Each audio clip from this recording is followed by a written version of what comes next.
So, alright, we are back, and sadly, I hate to do this during, you know,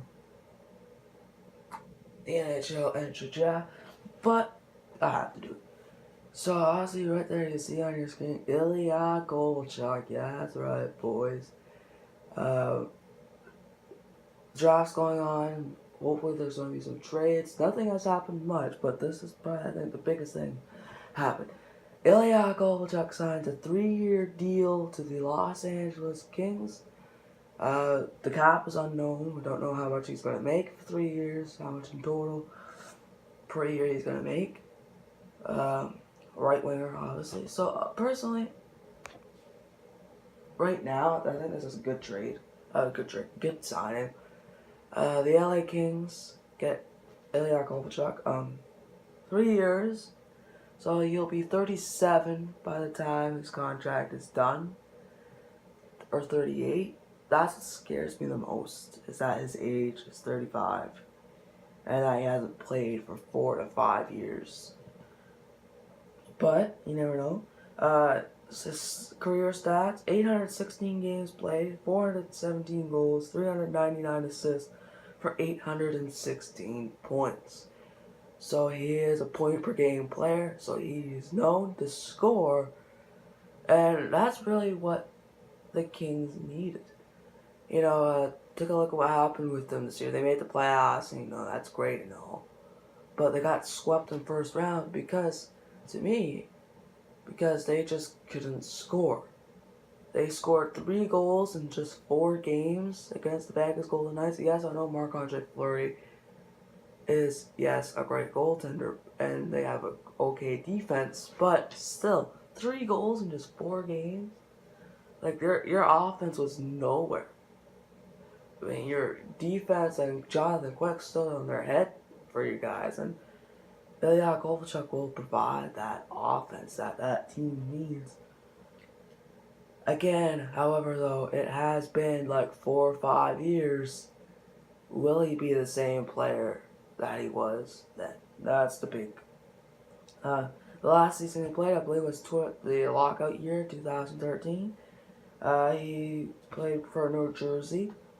37 games played, 11 goals, 20 assists with 31 points. So, again, nearly a point per game player. He played really good.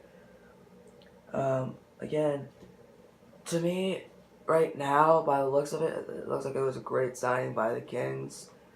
Honestly, they need that offense. I mean, their offense right now doesn't look bad, but you need that extra piece to make it complete. And honestly, there are still some concerns, honestly, but Kovalchuk makes your offense look better, looks deadlier to face. Again, it's been 5 years, I believe. Yeah, it's been 5 years, because it's been, I think, 2013. Yeah, 5 years. And honestly, will there be rust? Will there be NHL playing rust? Because it's been 5 years. Will he be a little rusty? I'd say he would be in his first couple of games, but I think if he gets into the groove and gets to playing like he did back then, you just got a great signing in Ilya Kovalchuk. But if you get, it depends on, we don't even know how much, let's say he's 3 years for $4 million per year.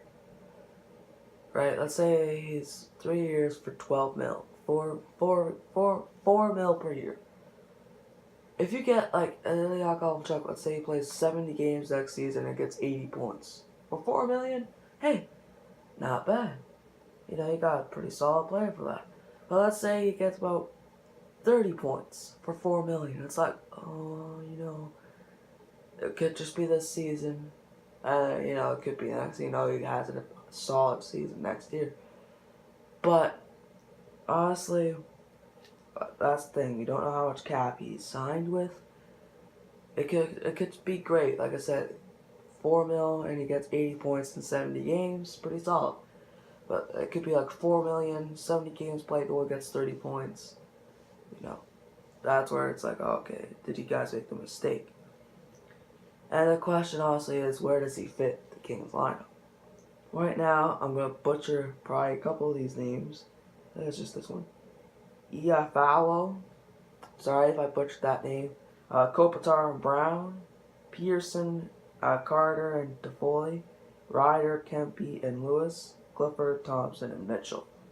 Those are your lines. My guess is Mitchell would probably be the scratch, healthy scratch for you guys. And my guess, or maybe trade it or put that in the AHL.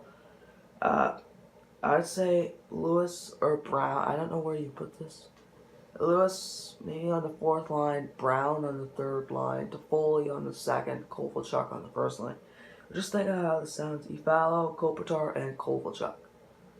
Especially Kopitar and Kovalchuk together. Jeez. That's pretty solid. Or Pearson, Carter, and Kovalchuk. That sounds, again, solid. Or unless you make some guy like unless you may put Toffoli or even Kovalchuk on the left wing, and then put Toffoli on the first line. Imagine this for a first line. If they put Kovalchuk as the left wing and Toffoli up to the first line set, here's the sound of this: Kovalchuk, Kopitar, and Toffoli as your first line. That sounds pretty good. So yeah, Kovalchuk signs a 3-year deal. Personally, I think as of right now, I think that's a pretty solid signing. I think Kings got a pretty good player. Again, my concern says he's 35 years of age. The last time he played, he was 30, so now he's 35. But again, also 5 years since he played. Will he become that point per game player career that he's had, or close to it, like 31 points in 37 games, or will he be third, fourth liner type of player? What type of player are you gonna get? So I think also every signing, you always say, oh, right away you say, oh, that's pretty good, and then it turns out, halfway mid-season, 41 games, he only has like 10 points, then you're like, oh god, that was bad, right? So unless he only played like 5 games because he was injured, but right now I'd say it's a pretty good signing by the Kings. Let me know what you guys think. Do you think the Kings made the right move by signing Kovalchuk, or do you think they should have just maybe looked out into someone else? Do you think Kovalchuk will return to what he did before? Let me know what you guys think. I'll see you guys in the next one.